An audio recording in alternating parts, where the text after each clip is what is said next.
Hello दोस्तों, नमस्कार। आपका मेरे चैनल प्रॉपर्टी इन्वेस्टमेंट रेजोल्यूशन में स्वागत है।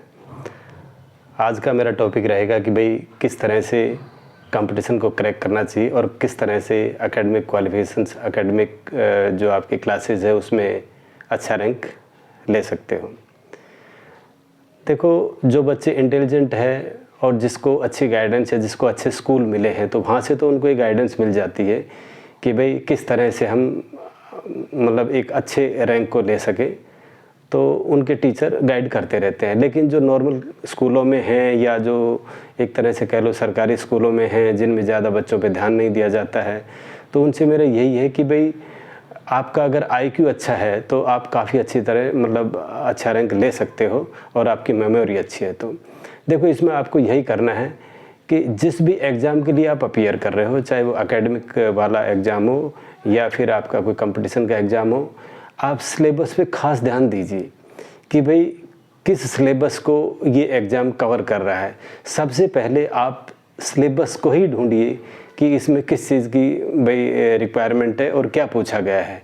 आप उस पर लिमिट करिए। आप इस तरह नहीं कि भाई मैं किसी टॉपिक को और डीप में करूँ, इसको ज़्यादा करने की ज़रूरत नहीं है।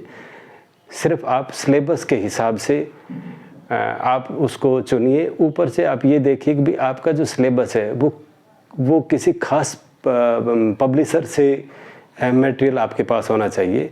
आजकल तो देखो यूट्यूब पे भी काफ़ी अच्छे लेक्चर्स वगैरह और गाइडेंस मिलती रहती है लेकिन मैं आपको ये कहना चाहूँगा कि पब्लिशर पे आप खास ध्यान दीजिए। जितना अच्छा मटेरियल होगा, टू दी पॉइंट डाउट्स के क्वेश्चंस के आंसर होंगे और जो सिंपल होंगे, जिसमें एक्सप्लेनेशन काफ़ी अच्छा होगा, तो वो आपके एग्ज़ाम अपीयरिंग में और एक अच्छे मार्क्स लाने में हेल्पफुल रहेगा। अब जैसे एकेडमिक ईयर की बात करता हूँ तो यहाँ तो नॉर्मली क्या है कि भाई जो आपके क्लासेस का सिलेबस है वही सिलेबस है, लेकिन जो हेल्प बुक्स वगैरह होती है उसमें कई बार एक्स्ट्रा सिलेबस भी कवर किया जाता है। तो आप अपने सिलेबस तक रेस्ट्रिक्टेड रखिए और जो चीज़ आपको आसान लगती है उसको आप अच्छी तरह कीजिए। जो टफ़ लगती है उस पर भी टाइम दीजिए और जो आपको काफ़ी टफ़ लगता है उसमें से आप टफेस्ट क्वेश्चन ना करके आप नॉर्मल लेवल के या थोड़े से हार्ड लेवल के आप कीजिए, लेकिन वेरी हार्ड की तरफ मत जाइए।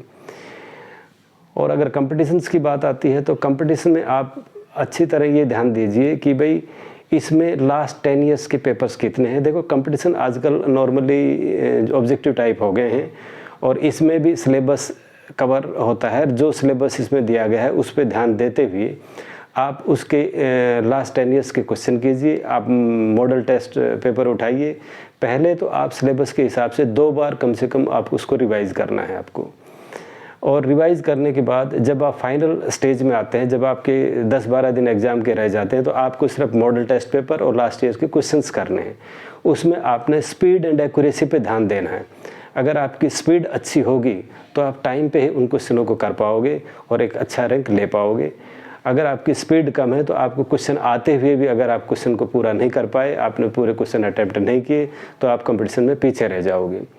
बिल्कुल इस बात पर खास ध्यान दीजिए कि टाइम को सही से मैनेज कीजिए। ज़्यादा टफ क्वेश्चन में कंपटीशन में मत फंसिए। अगर किसी में टाइम कंज्यूमिंग है तो उसको आप स्लिप कर दीजिए, उसमें उसको आप लास्ट में कीजिए।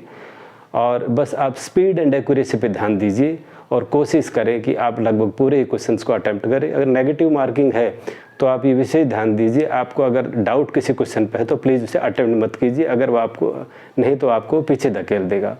जिस क्वेश्चन में आप 100% श्योर हो या 90% श्योर हो उसी को अटैम्प्ट कीजिए और सभी क्वेश्चन अटैम्प्ट करने पे ध्यान मत दीजिए। नेगेटिव मार्किंग आजकल लगभग ज़्यादातर कंपटीशन एग्ज़ाम में है, तो आप सारे क्वेश्चन अटैम्प्ट ना करके जो क्वेश्चन आपको आते हैं उसे ही अटैम्प्ट कीजिए।